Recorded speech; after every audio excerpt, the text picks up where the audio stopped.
Very good morning students last class में हमने human disease and health chapter के under immunity और immune system को हम डिस्कस कर रहे हैं। हमने इसमें इम्यून सिस्टम के प्राइमरी सेकेंडरी लिम्फॉइड ऑर्गन्स को डिस्कस कर लिया, important immune cells B cell T cell इन्हें डिस्कस किया।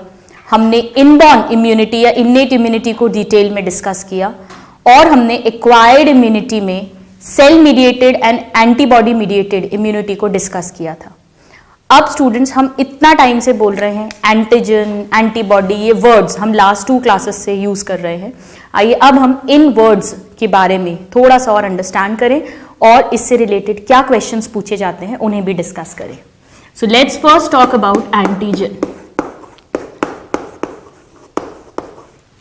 एंटीजन जो होता है स्टूडेंट्स, आप ऐसा समझिए कोई भी एक्सक्यूज मी कोई भी केमिकल, कोई भी सब्सटेंस जो बॉडी में अगर एंटर होता है या बॉडी के अंदर है, it can be self antigen, it can B foreign antigen, anything जो एंटीबॉडी प्रोड्यूस करवाए इम्यून सिस्टम से, उसे एंटीजन कहते हैं।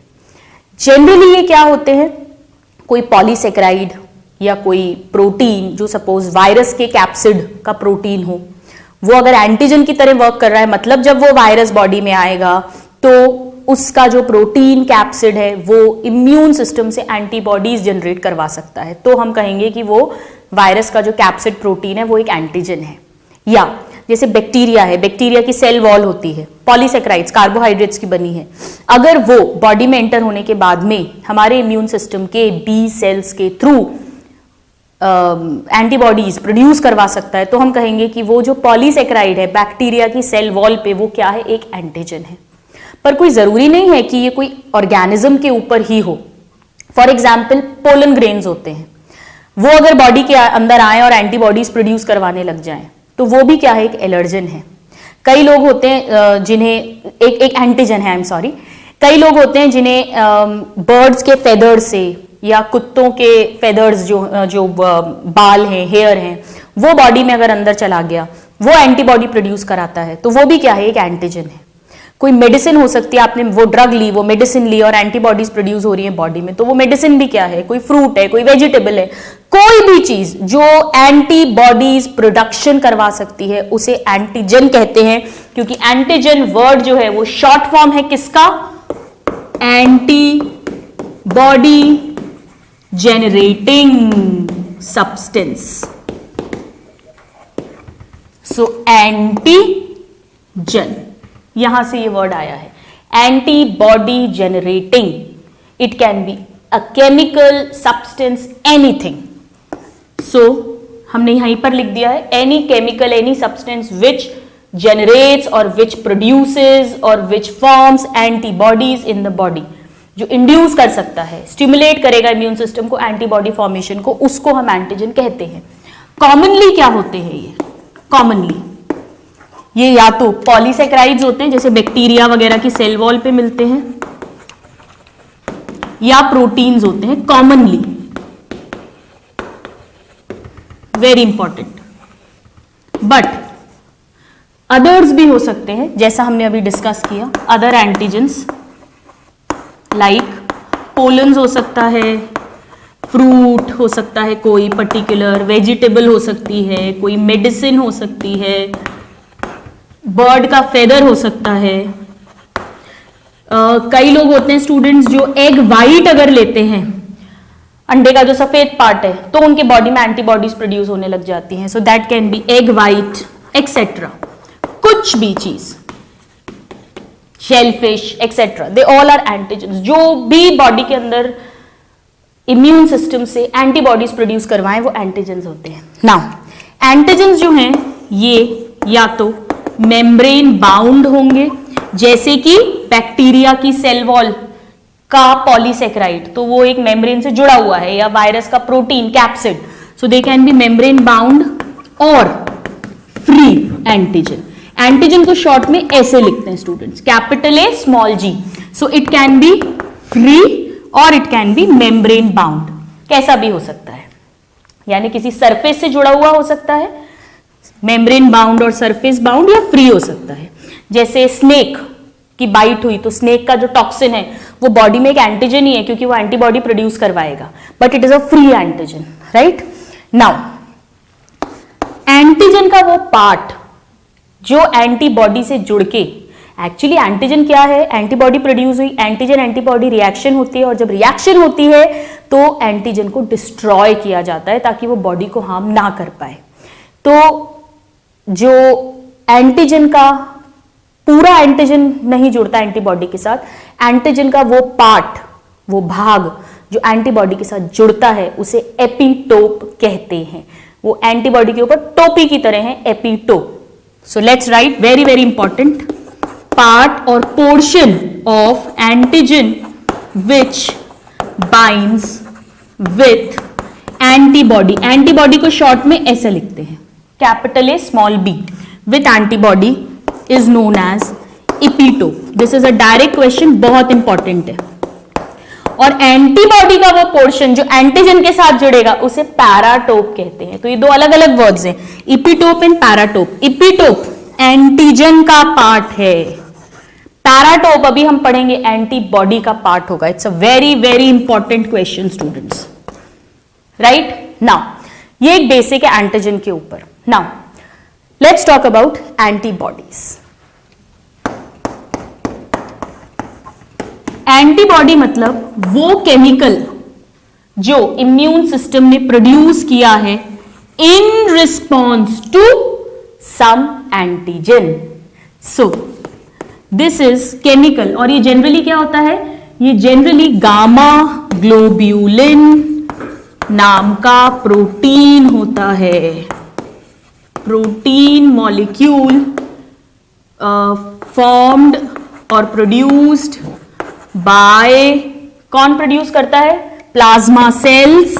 प्लाज्मा सेल्स क्या है, पर्टिकुलर टाइप के B lymphocyte, clones of B lymphocyte, specific clone है। पहले याद है आपको लास्ट क्लास में पढ़ा था, बी लिम्फोसाइट के ऊपर एंटीजन आके जुड़ेगा, टी हेल्पर सेल कमांडर आएगा, उसको पहचानेगा, उससे रिलेटेड सिग्नल्स लिम्फोकाइंस भेजेगा, केमिकल्स, बी लिम्फोसाइट्स के फिर ये सब डिसाइड करेंगे मिलके कि कौन से टाइप की एंटीबॉडी बनानी है, कितनी बनानी है, और फिर वो बी लिम्फोसाइट्स उसी पर्टिकुलर एंटीजन के लिए एंटीबॉडीज प्रोड्यूस करने लग जाएंगे, तब हम उन्हें प्लाज्मा सेल्स कहते हैं। So they are clones of specific B lymphocytes, they are specific against a particular antigen जिससे वो एक्टिवेट हुए हैं, जो हमने लास्ट क्लास में पढ़ा था। So they are formed by plasma cells in response to specific antigen. इसीलिए पर्टिकुलर एंटीजन के खिलाफ पर्टिकुलर एंटीबॉडी वर्क करती है। So in response to specific antigen it is formed. क्योंकि ये गामा ग्लोब्यूलिन प्रोटीन है इसमें 96%, इसीलिए एंटीबॉडी का दूसरा एक और नाम है, they are also called immunoglobulins. So students, immunoglobulins और एंटीबॉडी एक ही बात है, इसे शॉर्ट में IG ऐसा भी लिखते हैं, और या एंटीबॉडी है तो कैपिटल ए स्मॉल बी ऐसा लिखते हैं, एक ही बात है, they are one and the same thing. Please don't get confused, क्योंकि इसमें 96% गामा ग्लोब्यूलिन नाम का प्रोटीन है, इसीलिए इन्हें इम्यूनो, और इम्यून सिस्टम का पार्ट है, रोल प्ले कर रहे हैं इम्यूनिटी में, सो इम्यूनोग्लोब्यूलिन्स हमने नाम दे दिया। डायरेक्ट क्वेश्चन आता है, कौन फॉर्म कर रहा है, प्लाज्मा सेल्स। क्या है गामा ग्लोब्यूलिन्स, यानी कि एक्चुअली ये क्या है, ग्लाइकोप्रोटीन्स।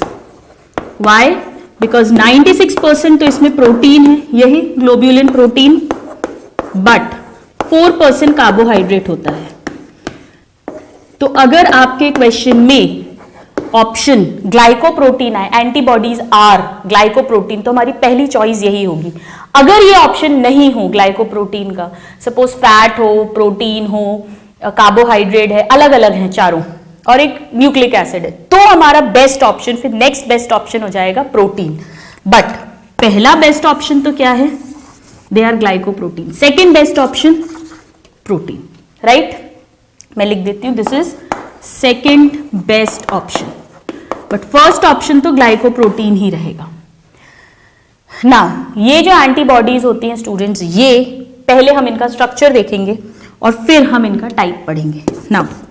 अगर हम इनके स्ट्रक्चर की बात करें, जो बहुत इंपॉर्टेंट है, आपके स्कूल में भी 3 मार्क्स 5 मार्क्स पे स्ट्रक्चर पे क्वेश्चन आ सकता है। इनके स्ट्रक्चर को, अब ये मेनली प्रोटीन है, हम वो 4% कार्बोहाइड्रेट की बात नहीं कर रहे हैं, हम तो मेन प्रोटीन की ही बात कर रहे हैं। और प्रोटीन मतलब किसका बना होगा?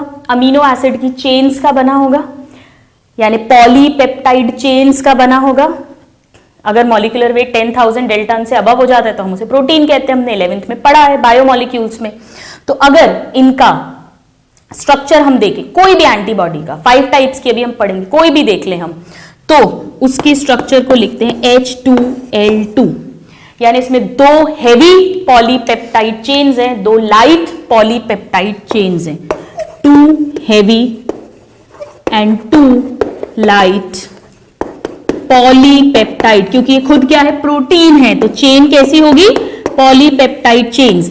हेवी लाइट का सिर्फ इतना सा मतलब है स्टूडेंट्स, जिसमें ज्यादा अमीनो एसिड्स हैं, उसका वेट ज्यादा है तो वो हेवी हो गई, कम अमीनो एसिड है, वेट कम है तो वो लाइट हो गई, right. So 2 heavy and 2 light क्या है? Polypeptide chains. कई बार क्वेश्चन कैसे आता है, इसमें टोटल कितनी पॉलीपेप्टाइड चेन्स हैं? एक एंटीबॉडी के एक सिंगल यूनिट में कितनी हो जाएंगी? 2 + 2 4 पॉलीपेप्टाइड चेन्स इन टोटल। ये भी ऐसे भी क्वेश्चन पूछ लेते हैं, या कई बार आ जाता है हेवी कितनी है, लाइट कितनी है। सो 2 heavy 2 light total 4 polypeptide chains, लिखते हैं H2L2। और ये जो चेन्स हैं ये सब कैसे जुड़ी हुई है? डाइसल्फाइड बॉन्ड से। So we can just write chains are joined by, ये क्वेश्चन पूछते हैं स्टूडेंट्स, कौन से बॉन्ड से चेन जुड़ी हुई हैं?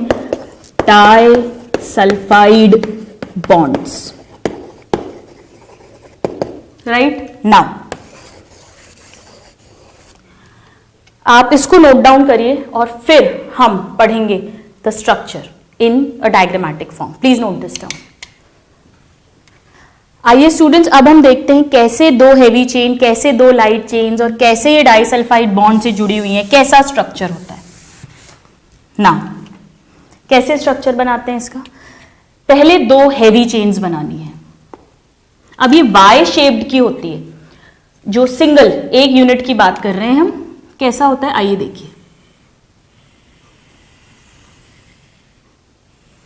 ये एक हेवी चेन बना रही हूं मैं,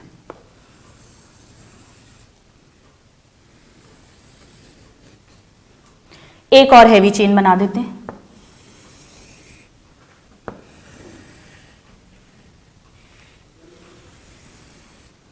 ये एक और हेवी चेन बन गई।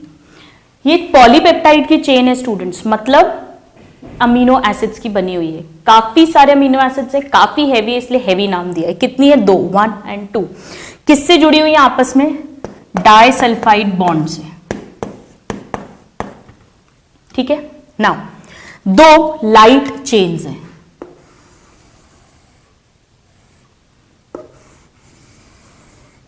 एक ये लाइट चेन है, कम अमीनो एसिड्स हैं तो छोटी होगी ये, ठीक है।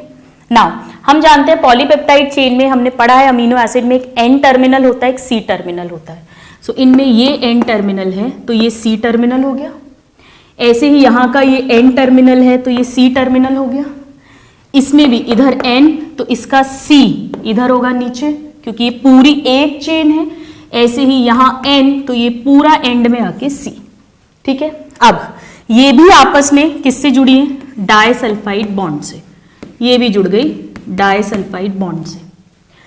नाउ और भी डाइसल्फाइड बॉन्ड्स होते हैं, हम बना नहीं रहे हैं। अब ये जो पूरा स्ट्रक्चर है इसे कहेंगे H2L2, क्योंकि ये 2 तो हैं लाइट चेन्स, ये जो येलो कलर से छोटी बनाई है ये लाइट चेन्स है 2, और ये वाली जो पूरी बनी हुई है दिस इज हेवी चेन, ये भी है 2। तो H2L2 स्ट्रक्चर हो गया। अब ये डिवाइडेड रहता है रीजन्स में, जिन्हें constant region and variable region बोलते हैं। इसका मतलब समझिएगा, इस तरह से 1 2 3 4 ऐसे 4 रीजन्स हैं। इसमें से 1 2 3 1 2 3 ये कांस्टेंट है, ये फिक्स है, सब में 1 से होंगे। ऐसे ही इसको 2 में डिवाइड करते हैं, ये फिक्स हैं, सब में सेम होंगे, तो इन्हें कांस्टेंट रीजन कहते हैं। ये C, इसको हम CL लिख देंगे, लाइट चेन का कांस्टेंट रीजन। ये हैवी चेन का कांस्टेंट रीजन, हैवी चेन का कांस्टेंट, हैवी चेन का कांस्टेंट, हैवी चेन का कांस्टेंट, हैवी चेन का कांस्टेंट, हैवी चेन का कांस्टेंट, लाइट चेन का कांस्टेंट। ये कांस्टेंट रीजन है, ये सेम रहेगा।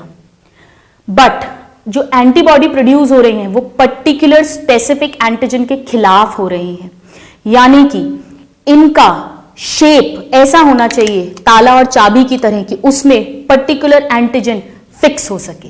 फॉर एग्जाम्पल, अगर गोल एंटीजन है तो यहां पे क्या होगा, समझिएगा आप, यहां पे ये वेरिएबल रीजन है, ये हर एंटीबॉडी का अलग अलग होगा पर्टिकुलर एंटीजन के हिसाब से जिसके खिलाफ वो बनी है। यही तो बी सेल ने रिकॉग्नाइज किया था। अगर गोल है, सपोज करो ऐसा है एंटीजन, तो ये साइट कैसी होनी चाहिए, ऐसी गोल होनी चाहिए ताकि वो उसमें आके फिक्स हो जाए। अगर ये ऐसा है सपोज, तो इसका खांचा फिर ऐसा बनेगा ताकि ये उसमें फिक्स हो जाए। तो ये वेरिएबल रीजन है, तो ये वेरिएबल रीजन है लाइट चेन का, ये वेरिएबल रीजन है हैवी चेन का। ऐसे ही ये इधर की हैवी चेन का, ये इधर की लाइट चेन का वेरिएबल रीजन है। ठीक है, नाउ हम एनसीईआरटी का ही डायग्राम बनाते हैं। तो ये सपोज इसमें ऐसा है, यहां भी ऐसे ही होगा,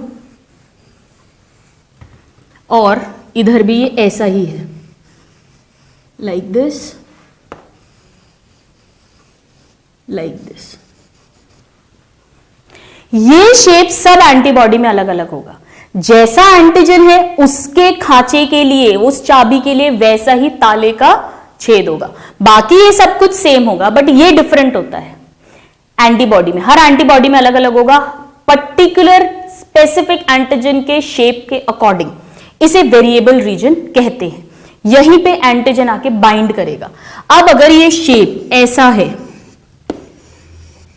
लाइक दिस, ठीक है, ये लाइट चेन में है, ये हैवी चेन में है, यानी कि हमारा एंटीजन कैसा होगा, एंटीजन का कुछ ऐसा होना चाहिए। बाकी और भी हो सकता है एंटीजन, बट जो एंटीजन का एपिटोप है, जो एंटीबॉडी के साथ आके जुड़ता है पोर्शन, वो बिल्कुल इसी शेप का होना चाहिए, तभी वो अटैच हो पाएगा। आ रहा है समझ में? तो अब हम क्या करेंगे, हम इसको थोड़ा सा ठीक से अगर बनाएं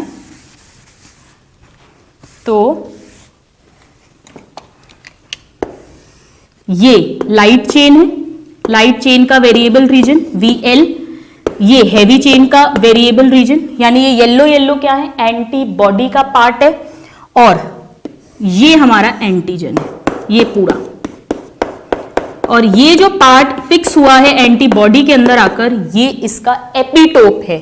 सो दिस इज एंटीजन, और ये जो पिंक फिट हुआ है ये एपिटोप है एंटीजन का। This is epitope of antigen. और ये जो शेप है स्टूडेंट्स, इस चाबी का ताला का, इसे पैराटोप कहते हैं। वो पोर्शन एंटीबॉडी का जहां पे आके एंटीजन फिट होता है, this portion, this is called paratope. Paratope means antigen binding site of antibody, this is paratope, right. तो अगर हम यहां पे लिखें VH is equal to variable region of heavy chain, right, ये अलग अलग होगा। VL मतलब variable region of light chain, then ये VH हो गया, ये VL हो गया। फिर मैं यहां लिख देती हूं CH मतलब constant region of heavy chain and Cl मतलब constant region of light chain. तो इस तरह से जो टेल है पूरी वो तो कांस्टेंट ही है, ये आधा कांस्टेंट है, बट वो पार्ट जहां पे पैराटोप है यानी जहां पे एंटीजन आके जुड़ने वाला है वो कैसा है, वेरिएबल है। उस पर्टिकुलर शेप को, उस पर्टिकुलर जिसमें हम ताले में चाबी लगा रहे हैं वो पैराटोप है। ठीक है, तो अब अगर आपको लिखना है तो आप कैसे लिख सकते हैं, और ये पूरा वेरिएबल रीजन है और यहां से पूरा यहां तक ये कांस्टेंट रीजन है। This is constant region and this is variable region. ऊपर वाला सिर्फ जहां पे एंटीजन आके जुड़ेगा ये वेरिएबल है। क्लियर? मैं इसको और थोड़ा डार्क बना देती हूं, ये पूरा यहां तक का, दिस यहां पर ये पूरा, दिस इज वेरिएबल रीजन। इसे एक और नाम भी देते हैं इसी रीजन को, this is also called FAB यानी antigen binding fragment of antibody, और बाकी का जो पूरा है उसे कहते हैं FC। तो हम उसको इस तरह से बना सकते हैं, ये पूरा यहां से लेके नीचे तक FC। FC का फुल फॉर्म होता है क्रिस्टलाइबल फ्रैगमेंट। ये कांस्टेंट वाला रीजन है एक्चुअली जो क्रिस्टलाइज हो सकता है, और ये FAB है। तो कई तरीके हैं, अलग अलग नाम दे रहे हैं। इन शॉर्ट अगर अब मैं बात करूं, 2 हेवी चेन 2 लाइट चेन, दोनों हेवी चेन डाइसल्फाइड बॉन्ड से जुड़ी हैं, लाइट और हेवी भी आपस में डाइसल्फाइड बॉन्ड से जुड़ी हैं, वाई शेप का स्ट्रक्चर है। सबसे ऊपर वाला वेरिएबल रीजन है heavy chain and light chain का। वेरिएबल मतलब ये सब एंटीबॉडी में अलग अलग होगा according to the shape of the antigen जिसने कि बी सेल को एक्टिवेट किया है। पर्टिकुलरली एंटीजन जिस साइट पे जुड़ेगा वो पैराटोप कहलाएगी। वेरिएबल रीजन को ही एक तरह से हम क्या बोल रहे हैं, FAB यानी एंटीबॉडी का वो फ्रैगमेंट जहां पे एंटीजन जुड़ेगा। बाकी FC पोर्शन है या कांस्टेंट रीजन है, right. So this is the antigen binding site. ये हमने एक तरह से देखा। अब क्वेश्चन कैसे आता है, एक एंटीबॉडी में कितने पैराटोप्स हैं? 2। एक ये पैराटोप है, एक ये पैराटोप है। हर पैराटोप कितनी चेन्स का बना है? 2। एक लाइट चेन एक हेवी चेन, एक लाइट चेन एक heavy chain, right. So these are all the important questions जो इस स्ट्रक्चर में से आते हैं। प्लीज मेक दिस स्ट्रक्चर, फिर हम इन्हीं पॉइंट्स को क्विकली एक बार लिख लेंगे।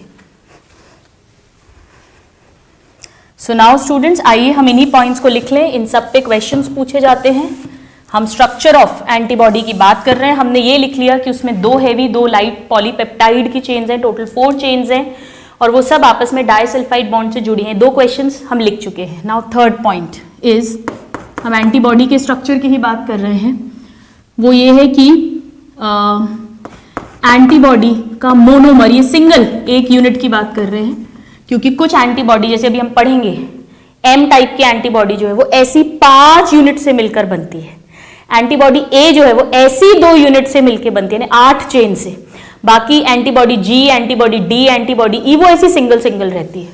तो हम एक सिंगल यूनिट की बात कर रहे हैं, मोनोमर की बात कर रहे हैं।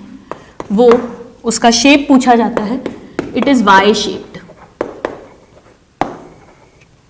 नाउ नेक्स्ट पॉइंट जो हमें समझना है वो ये है कि एंटीबॉडी मोनोमर हैज कितने पैराटोप्स? 2 पैराटोप्स। एक मोनोमर में 2 पैराटोप है, और ईच पैराटोप, एक पैराटोप में ईच पैराटोप हैज क्या क्या है? एक लाइट चेन का वेरिएबल रीजन एंड एक हेवी चेन का वेरिएबल रीजन।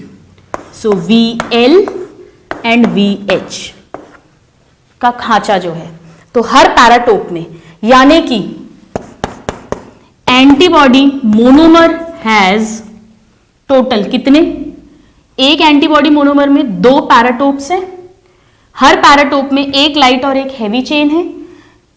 सो अगर क्वेश्चन आए कि दोनों पैराटोप्स में मिलाकर कितनी लाइट और कितनी हैवी चेन इन्वॉल्व हो रही हैं, तो क्या हो जाएगा, 2 लाइट चेन और 2 हैवी चेन, यानी कि एक उस पे 2 एंटीजन्स आकर अटैच हो सकते हैं। नाउ नेक्स्ट इंपॉर्टेंट पॉइंट जो है इसमें कि पैराटोप क्या है।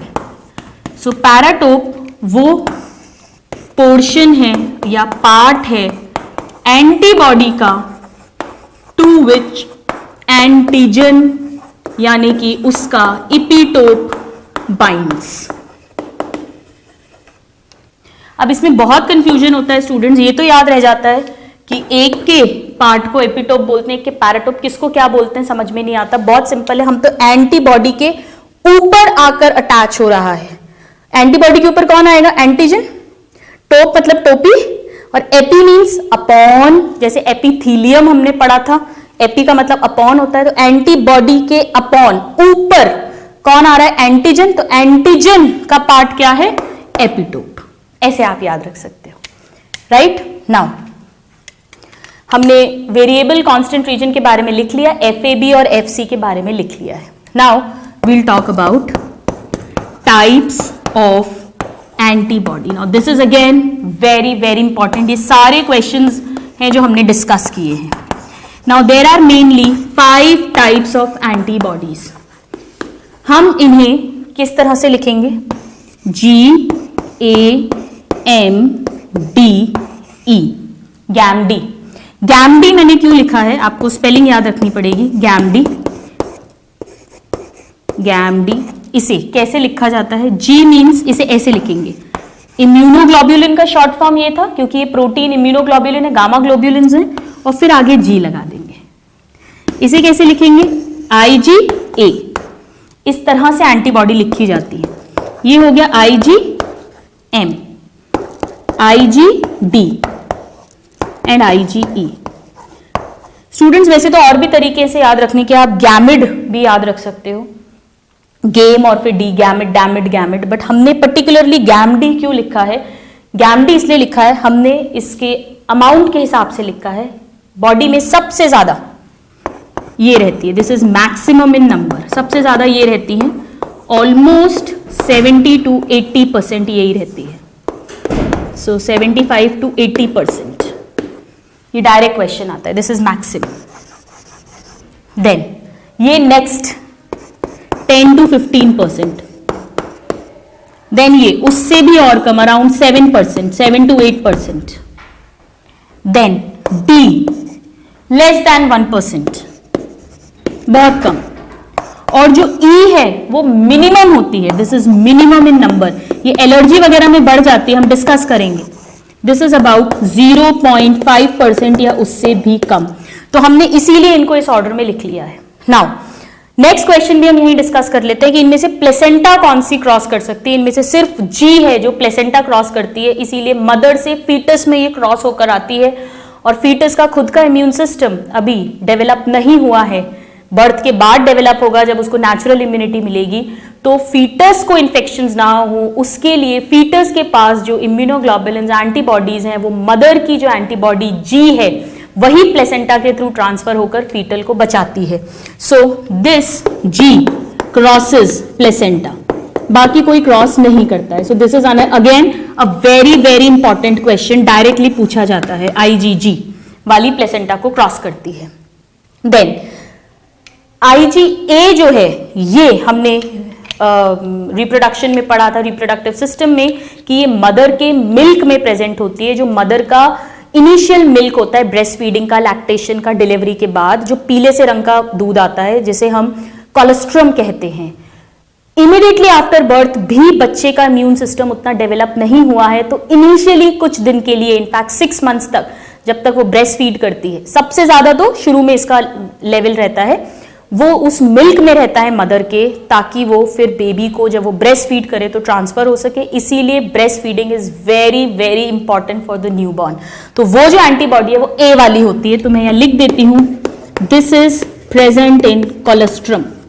और कलेस्ट्रम हम जानते हैं मदर के इनिशियल येलो कलर के गोल्डन कलर के मिल्क को कहते हैं. This is again a very important question, वो ए वाली होती है. राइट नाउ आप इतना लिखिए, फिर हम ये एक चीज और यहीं लिख लेते हैं. एलर्जी में जो एंटीबॉडी बढ़ती है, रोल एलर्जी में जो होता है वो IgE का होता है. और जब हेलमिंथिक वर्म्स का इंफेक्शन होता है, हेलमिंथिक या वर्म पैरासाइट्स का इंफेक्शन होता है, तब भी यही एंटीबॉडी फाइट करने आती है. राइट, IgE टाइप की. सो this is also very important question.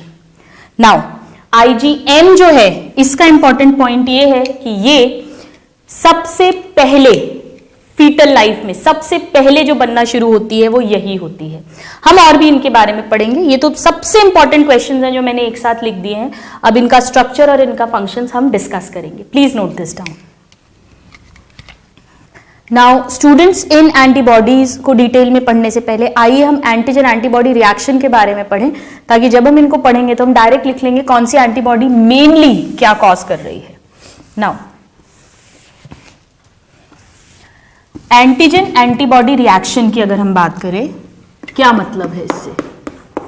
Antigen antibody reaction, actually students antigen जो नॉन सेल्फ एंटीजन है वो हमारे बॉडी के लिए हार्मफुल है. उसे हमारा इम्यून सिस्टम रिकॉग्नाइज कर रहा है, उसके खिलाफ एंटीबॉडीज बना रहा है. तो एंटीजन एंटीबॉडी किसी तरह से तो आपस में लड़ेंगे ताकि वो एंटीजन डिस्ट्रॉय हो सके. तो वो तरीके अलग अलग हैं उसे डिस्ट्रॉय करने के, उन्हें हम अलग अलग टाइप की एंटीजन एंटीबॉडी रिएक्शन कहते हैं. अगर ये रिएक्शंस बाहर स्टडी की जाए यानी लैब में स्टडी की जाए तो उस साइंस को सीरोलॉजी कहते हैं, क्योंकि ये एंटीबॉडी सीरम में प्रेजेंट है. हम जानते हैं सीरम जो है वो ब्लड का ही स्ट्रेन्ड पार्ट होता है, हमने 11th में पढ़ा है. So this is important question. ये पूछते हैं एंटीजन एंटीबॉडी रिएक्शन की स्टडी को क्या कहते हैं?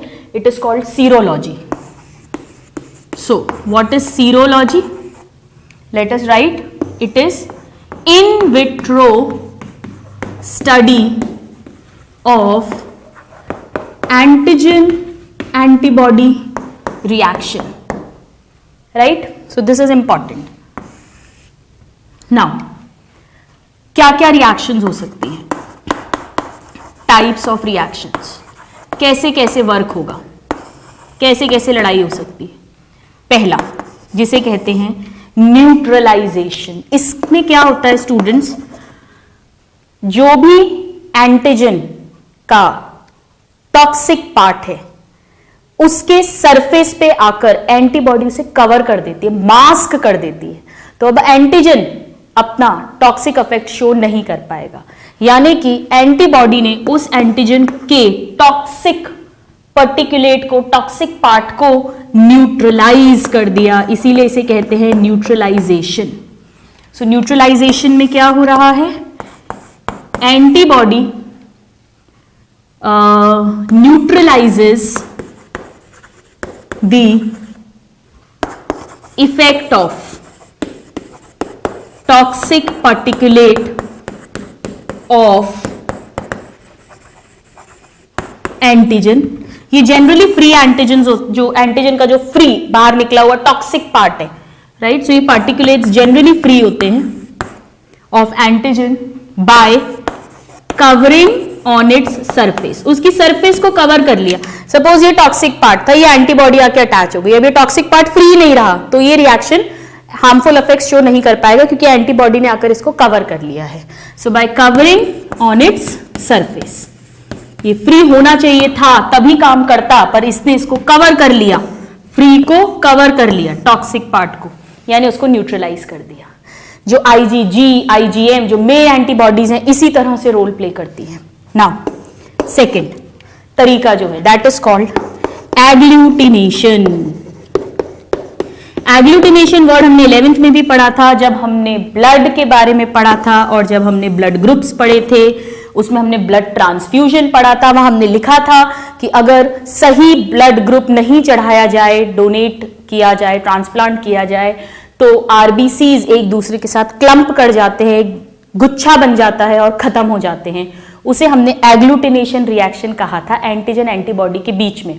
एक्चुअली क्या होता है, सपोज करिए ये आरबीसीज हैं खूब सारे, हम गोल बना रहे हैं, वैसे बायकॉन्वेक्स होते हैं, ठीक है। अब बायकॉन्केव, सॉरी, ये इसके ऊपर एंटीजन है, हम जानते हैं ये एंटीजन है, सपोज ए एंटीजन है या बी एंटीजन है, ये एंटीजन है, जो भी ब्लड ग्रुप है वो वाला एंटीजन होगा, ठीक है। ये सपोज मैंने कुछ एंटीजन्स बना दिए। अब ब्लड गलत चढ़ गया, यानी ए वाले को बी का ब्लड ट्रांसफ्यूज हो गया। ए ब्लड ग्रुप का पेशेंट है, यानी एंटीजन कौन सा होगा, ए, ठीक है। ये सारे आरबीसी हैं। जो ब्लड दिया गया वो बी था, तो बी वाले के पास एंटीबॉडी कौन सी है, ए के खिलाफ, और ये एंटीजन ए है, तो ए एंटीबॉडी ए एंटीजन के साथ रिएक्शन करके ये अटैच हो गए, ये एंटीबॉडी अटैच हो गई, और ये सारी एंटीबॉडी ने आपस में मिलकर ऐसे गुच्छा बना लेंगे, ये इस तरह से। आप देखिएगा ये कैसे आपस में जुड़ गए ऐसे, तो ये पूरा एक मास बन जाएगा, इनसॉल्यूबल। अभी इतना भारी हो गया है, हैवी हो गया है, ये इनसॉल्यूबल मास बन गया, ये इसके साथ ऐसे, ये पूरा गुच्छा सा बन गया, मास बन गया, इनसॉल्यूबल। क्लम्प हो गए सारे आरबीसी एक साथ, अब ये फ्री फ्लो नहीं कर पाएंगे, and in this way these all will be destroyed. Mismatch blood transfusion में यही होता है। सो एग्लूटिनेशन का मैं एग्जाम्पल लिख देती हूं, बहुत क्वेश्चन आता है, mismatched blood transfusion, very very important, very important. कैसी रिएक्शन होती है एंटीजन एंटीबॉडी की, एग्लूटिनेशन टाइप की। इसमें क्या हो रहा है, इसमें भी एंटीबॉडी जुड़ेगी, किससे जुड़ती है, बाइंड्स विथ एंटीजन। ये एंटीजन फ्री भी हो सकता है, सरफेस भी हो सकता है, सरफेस या फ्री, एंटीजन के साथ जुड़ेगी और उसे कन्वर्ट कर देगी इनसॉल्यूबल मास में, कॉम्प्लेक्स मास बना लेंगे, आपस में गुच्छा बना लेंगे, उलझ जाएंगे, इनसॉल्यूबल कॉम्प्लेक्स मास, और इस तरह से वो डिस्ट्रॉय हो जाएगा। Right, so this is the second method. Note this down, then we'll talk about few other methods. Now students, third तरीका जो है उसे कहते हैं साइटोटॉक्सिक रिएक्शन। नाम से समझ में आ रहा है, इसमें सेल बर्स्ट होगा, टूटेगा, टॉक्सिक है ये सेल्स के लिए। So third is cytotoxic reaction. Neutralisation reaction हो गई, एग्लूटिनेशन हो गई, ना साइटोटॉक्सिक। साइटोटॉक्सिक कई तरीके की हो सकती हैं, जिसमें से सबसे इंपॉर्टेंट, जिसपे सबसे ज्यादा क्वेश्चन आता है, वो है ऑप्सोनाइजेशन। ऑप्सोनाइजेशन क्या मतलब है, this is very very important, try to understand, very easy. Opsonisation का मतलब है, इसमें सपोज ये कोई बैक्टीरिया है, उसके सरफेस पर ये कोई एंटीजन है, सेल वॉल के एंटीजन है मान लीजिए। नॉर्मली हो सकता है मैक्रोफेज जो हमारे फैगोसाइट्स हैं वो इनको पहचान नहीं पाए और ये बच के निकल जाए और डैमेज कॉज करे। एंटीबॉडी क्या करेंगी, इनके साथ आके अटैच हो जाएंगी, ये अटैच हो गई, कोई क्लम्प नहीं बन रहा है यहां पे एग्लूटिनेशन की तरह, ना ये मास्क कर रहे हैं इसकी टॉक्सिक पार्ट को, इसने ऐसे इनको कवर कर लिया। ये सपोज बैक्टीरिया है, जैसे ही ये लग गई चारों तरफ, अब ये सिग्नल है, ये झंडे हैं, ये झंडे फहरा रहे हैं, इनको आसानी से मैक्रोफेजेस फैगोसाइट्स पहचान सकते हैं, देख सकते हैं, वो पास आएंगे और पास आकर इसको एनगल्फ कर लेंगे, खा लेंगे, राइट। सो सपोज ये मैक्रोफेज है, so this will engulf the bacteria. तो ऑप्सोनाइजेशन का मतलब है, इसमें जो एंटीबॉडी है that binds to antigen and acts as signalling flags, झंडे की तरह काम कर रही हैं, जो सिग्नल दे रही है, जिसके कारण से मैक्रोफेजेस या फैगोसाइट्स जो है वो अट्रैक्ट होंगे। Signalling flags, then they will attract phagocytes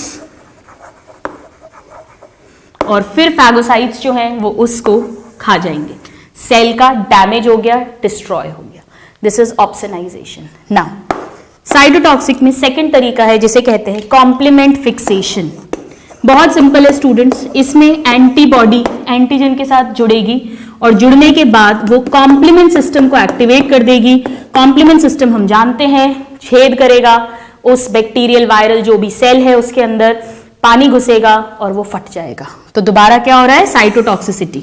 so antibody binds to antigen and then it activates. अलग अलग रिस्पॉन्स है, ये सब कमांडर डिसाइड कर रहा है कैसी एंटीबॉडी बनेगी, कैसा रिएक्शन होगा। And activates complement system. Complement system same वही सिस्टम जो 30 डिफरेंट काइंड के प्रोटीन्स ब्लड में प्रेजेंट होते हैं। So activation of complement system.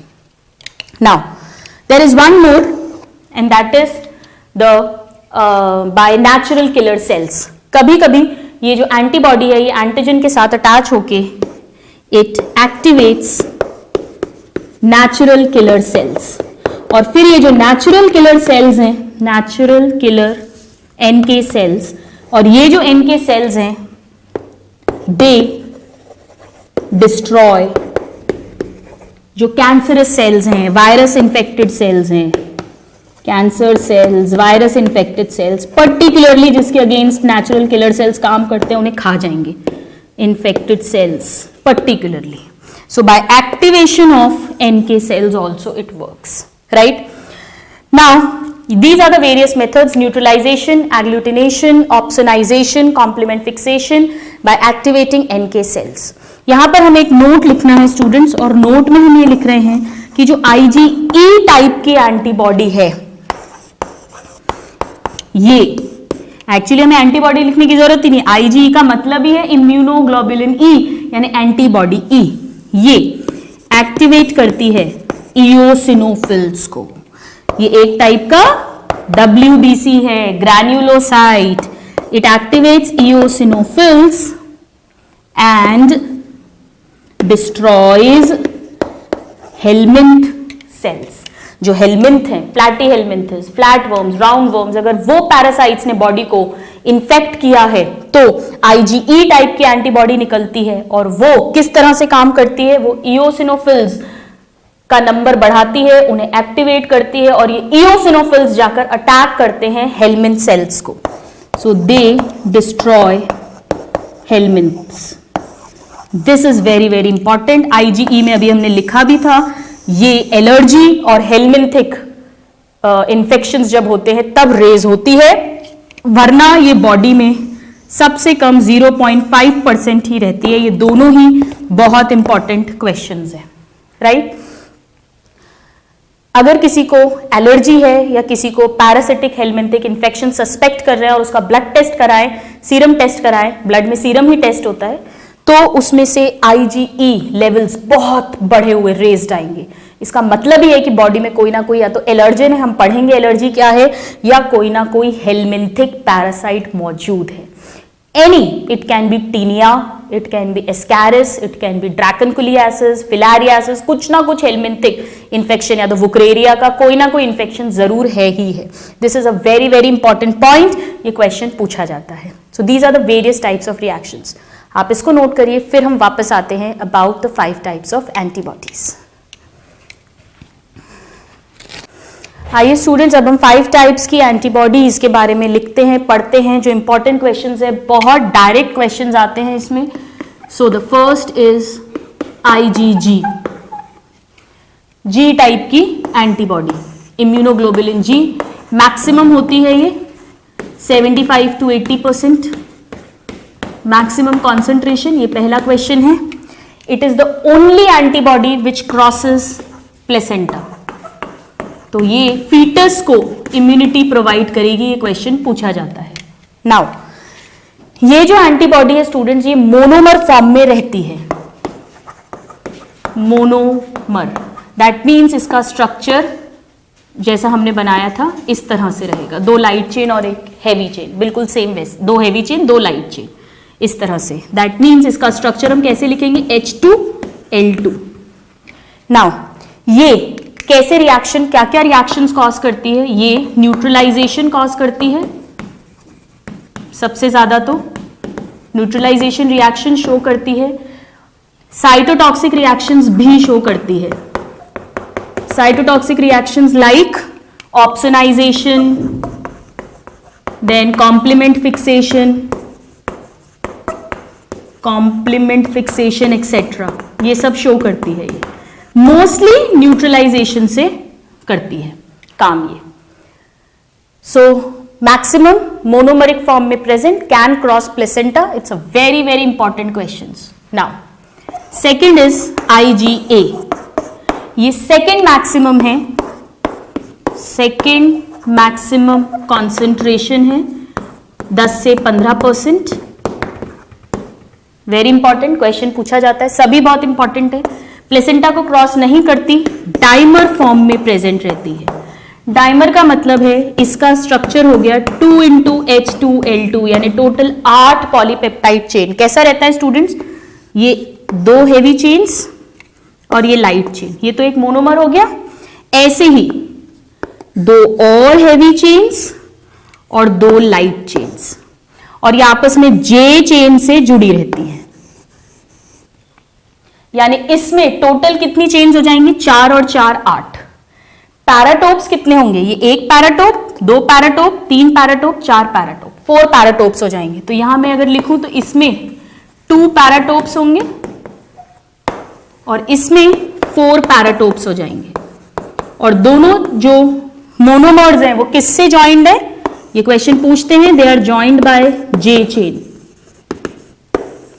Right. Now ये जो एंटीबॉडी है इसे सिक्रीटरी एंटीबॉडी बोलते हैं, ये सारे क्वेश्चंस हैं, या सीरम एंटीबॉडी, सिक्रीटरी या सीरम एंटीबॉडी, क्योंकि स्टूडेंट्स ये बॉडी के सिक्रीशंस में मिलती है, जैसे कि सलाइवा में IgA होती है, टीयर्स में होती है, म्यूकस में होती है, कोलेस्ट्रम जो मदर्स मिल्क है, very very important, initial milk, उसमें अप टू 6 months ये न्यू बॉर्न को इम्यूनिटी प्रोवाइड करती है। ये क्वेश्चन पूछा जाता है, बहुत इंपॉर्टेंट है, राइट।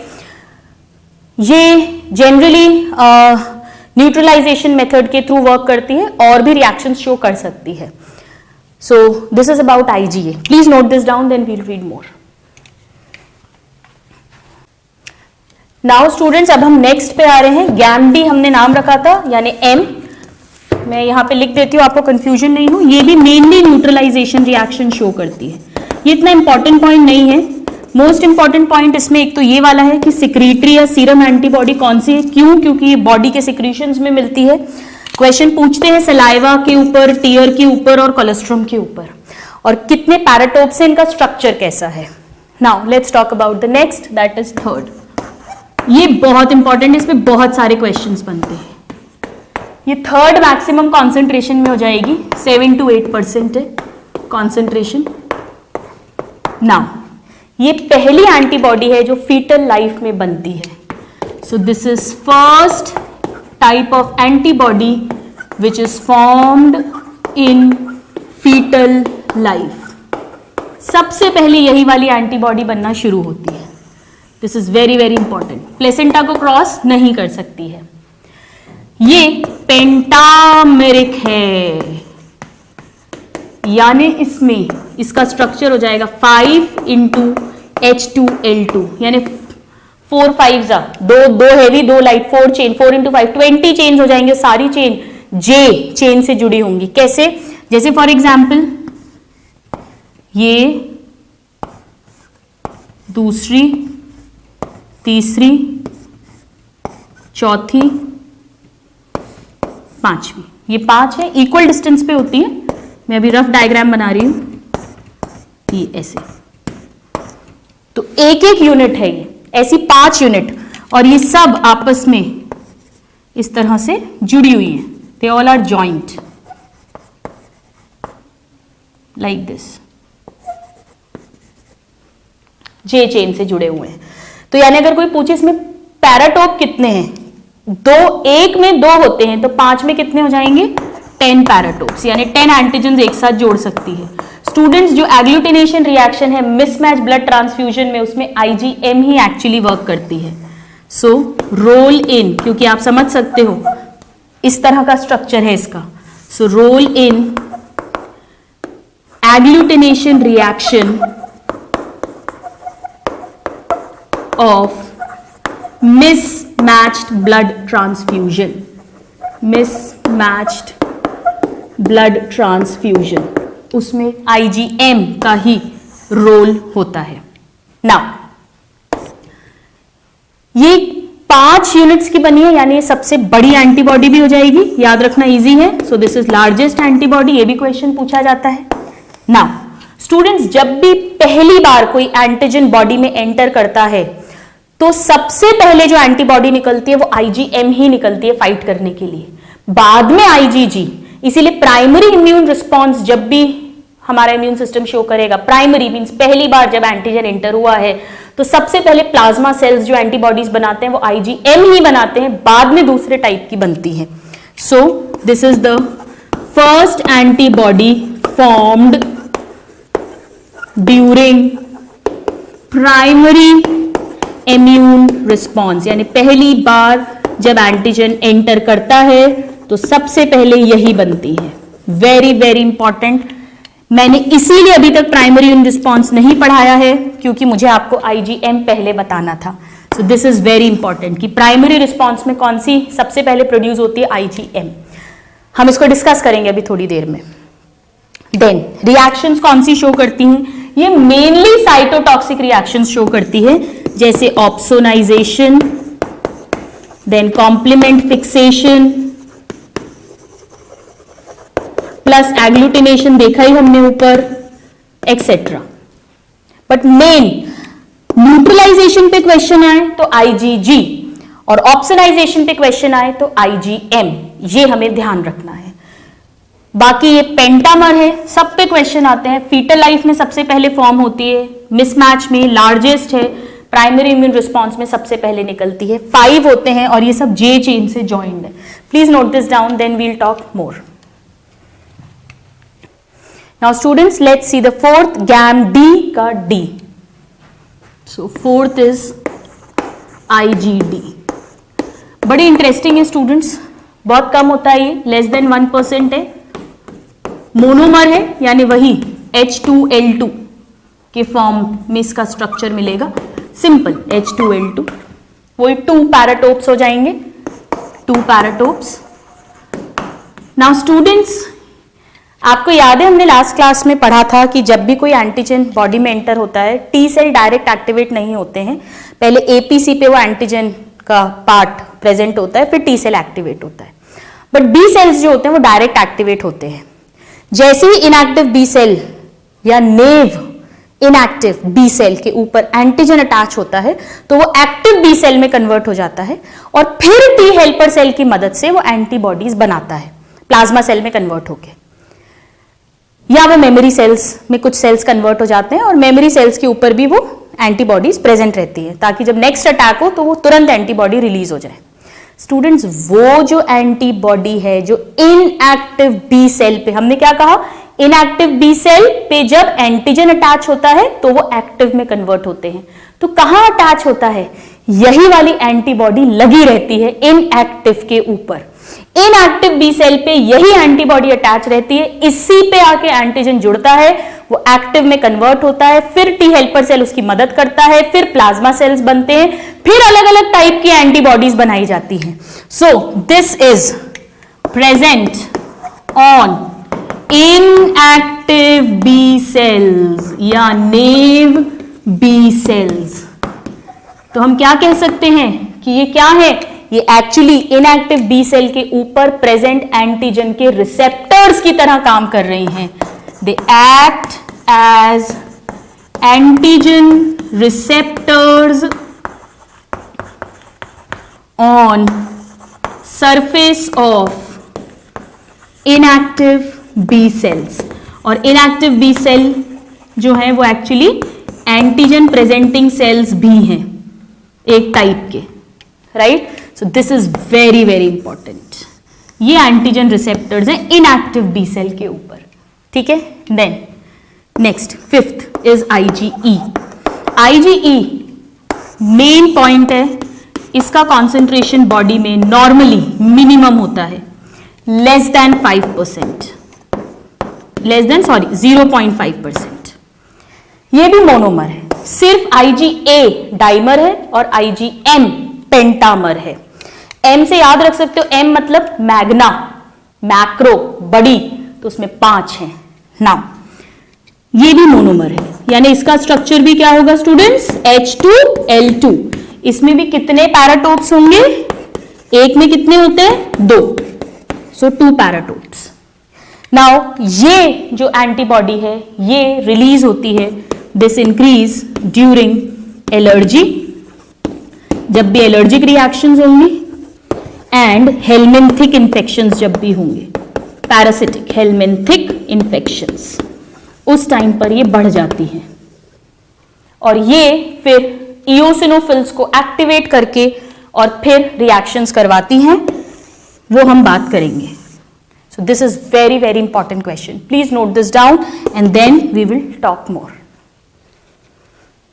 नाउ स्टूडेंट्स, यहां पर हम लिख भी लेते हैं ये पॉइंट ताकि हमें कंफ्यूजन नहीं हो।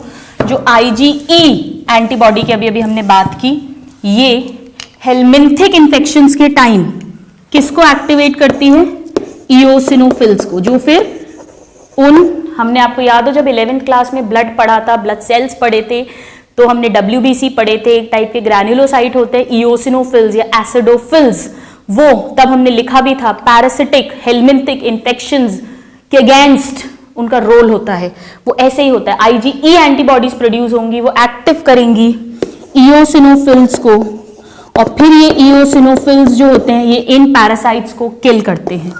ये है हेलमिंथिक रिएक्शंस में। बाकी एलर्जी के टाइम ये क्या करेगा, लेट मी पुट हियर, ये एलर्जी के टाइम, ड्यूरिंग एलर्जी आप बेसिक तो जानते हो, हम एलर्जी को अलग से भी डिस्कस करेंगे। एलर्जी के टाइम पर ये जो IgE हैं दे स्टिमुलेट, ये क्या करवाएंगी, ये मास्ट सेल्स जो हैं कनेक्टिव टिश्यू के और ब्लड के जो बेसोफिल्स हैं उनसे रिलीज करवाएंगी हिस्टामीन को, और हिस्टामीन एलर्जिक रिएक्शंस कॉज करता है। सो एलर्जी में ये मास्ट सेल्स एंड बेसोफिल्स को स्टिमुलेट करके हिस्टामिन रिलीज कराती हैं और हेलमिंथिक इन्फेक्शंस के टाइम ये इओसिनोफिल्स को एक्टिव करती हैं। ये बहुत बहुत इंपॉर्टेंट है, डायरेक्ट क्वेश्चंस आते हैं। Now so this is majorly about antibodies. हमने एंटीबॉडीज पढ़ा कि वो ग्लाइकोप्रोटीन्स हैं, 96% gamma globulin protein plus 4% carbohydrates.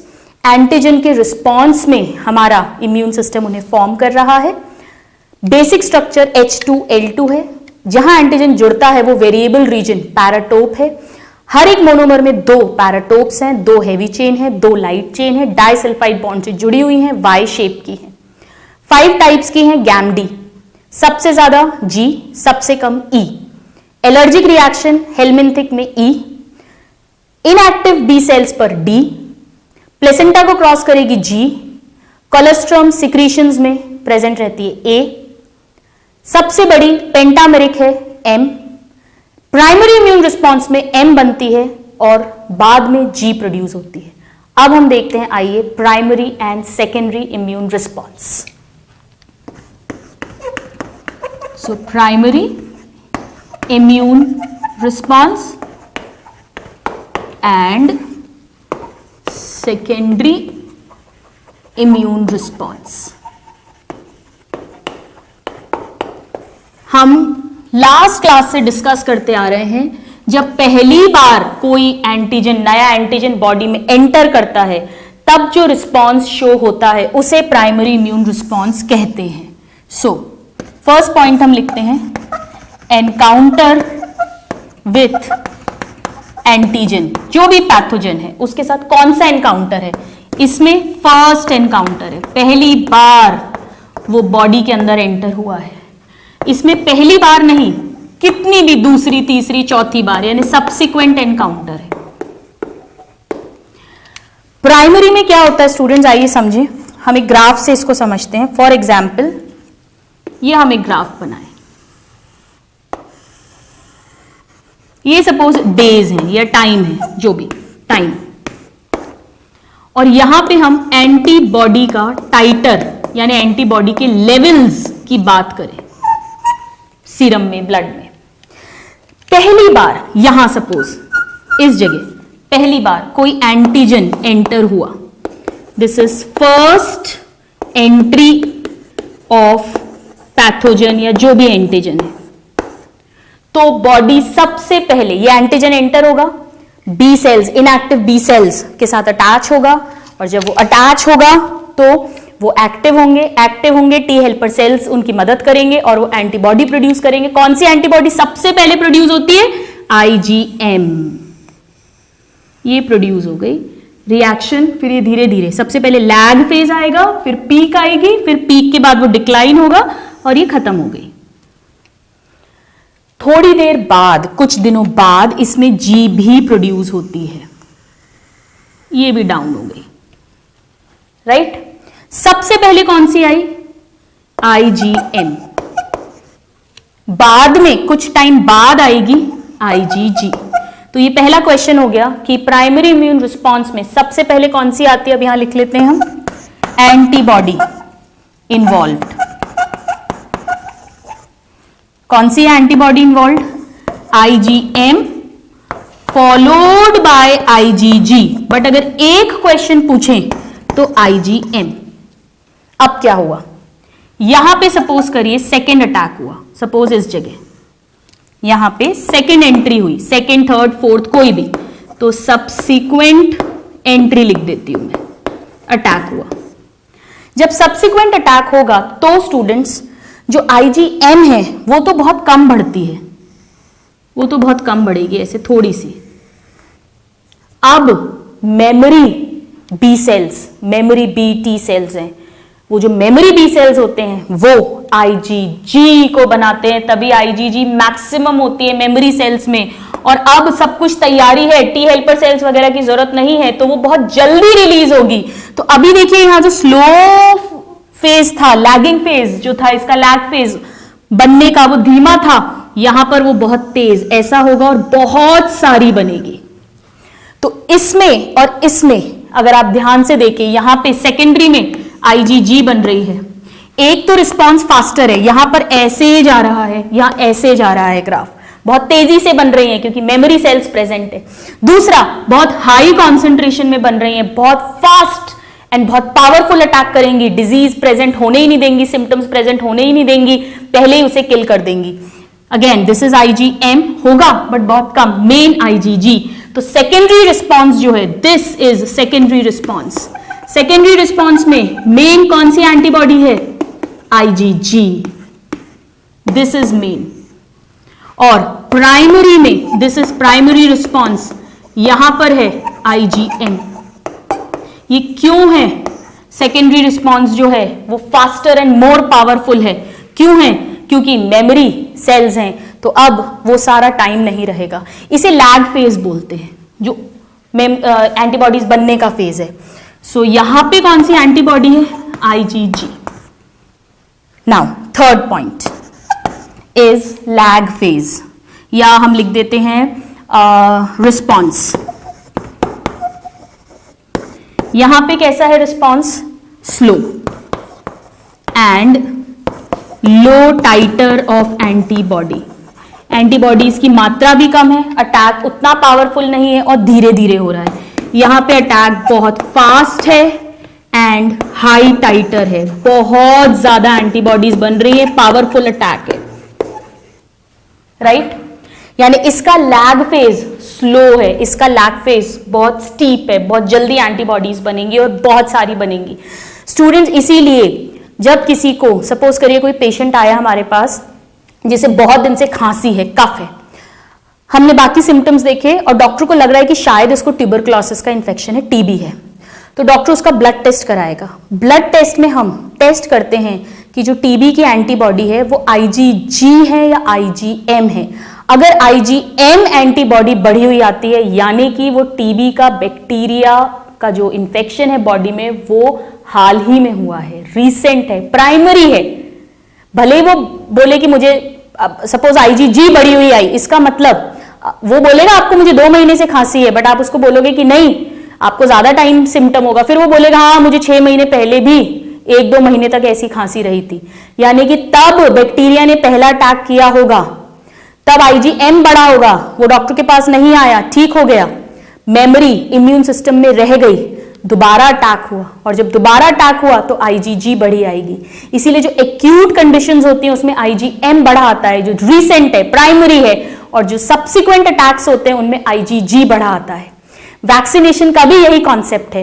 Vaccination भी जब हम देते हैं तो हम स्मॉल अमाउंट में वीकेंड या किल्ड पैथोजन इंट्रोड्यूस करते हैं, एंटीजन इंट्रोड्यूस करते हैं। सबसे पहले हमारी बॉडी क्या रिलीज करेगी? IgM, उन्हें किल कर देगी और मेमोरी बी टी सेल्स बना के रख लेगी। जब एक्चुअली इंफेक्शन होगा 2 साल 4 साल बाद, जब भी एक्चुअली वो बैक्टीरिया अंदर आया, वो वायरस अंदर आया, तो अब हमारी बॉडी क्या रिलीज करेगी? IgG, और बहुत तेज फास्ट करेगी और बहुत हाई पोटेंशियल के साथ करेगी, और हमें वो डिजीज नहीं हो पाएगी और हम बच जाएंगे। यही टीकाकरण वैक्सीनेशन का कॉन्सेप्ट भी होता है। सो प्राइमरी और सेकेंडरी इम्यून रिस्पॉन्स में यहां पर हमें मेन याद रखना है IgM, यहां IgG, ये स्लो है, लेस पावरफुल है, ये फास्ट है, हाई टाइटर है, यानी कि मोर पावर के साथ में अटैक करेगा, राइट। सो यहां पे हम 4th पॉइंट ऐसा लिख देते हैं, this is antibody titre in blood और सीरम। ये हम 4th पॉइंट लिख देते हैं, लो टाइटर, हाई टाइटर, राइट। सो आज की क्लास में स्टूडेंट्स हमने बहुत इंपॉर्टेंट पॉइंट्स कवर किए। हमने एंटीजन समझा क्या होता है, कोई भी ऐसा सब्सटेंस जो एंटीबॉडी प्रोड्यूस करे, एंटीबॉडी जेनरेटिंग, कुछ भी हो सकता है। जनरली पॉलीसेकेराइड्स एंड प्रोटीन्स होते हैं, बट लिपिड भी हो सकता है, कुछ भी, anything, egg white it is a lipid, anything, pollens, anything. उसकी जो एंटीबॉडी बाइंडिंग साइट उसे एपिटोप कहते हैं। फिर हमने एंटीबॉडीज को डिटेल में डिस्कस किया और हमने प्राइमरी एंड सेकेंडरी रिस्पॉन्स को ग्राफ से समझा। इस ग्राफ पे भी बहुत क्वेश्चंस आते हैं, आपको देखना पड़ेगा फर्स्ट एंट्री है या सब्सिक्वेंट एंट्री है। फर्स्ट एंट्री है तो IgM पहले स्टार्ट होगा और IgG बाद में आएगा, मेन IgM का रोल है। सेकेंडरी है तो IgG आएगा और बहुत ज्यादा अमाउंट में होगा। This graph is also very important. So with this we have completed antigen, antibody and primary secondary response. Now what are the types of immunity, what are the other things, what is allergy, all this, what are autoimmune diseases, graft के बारे में, ये सब कुछ हम next class में discuss करेंगे. Till the next class, a very happy learning and have a good day. Thank you.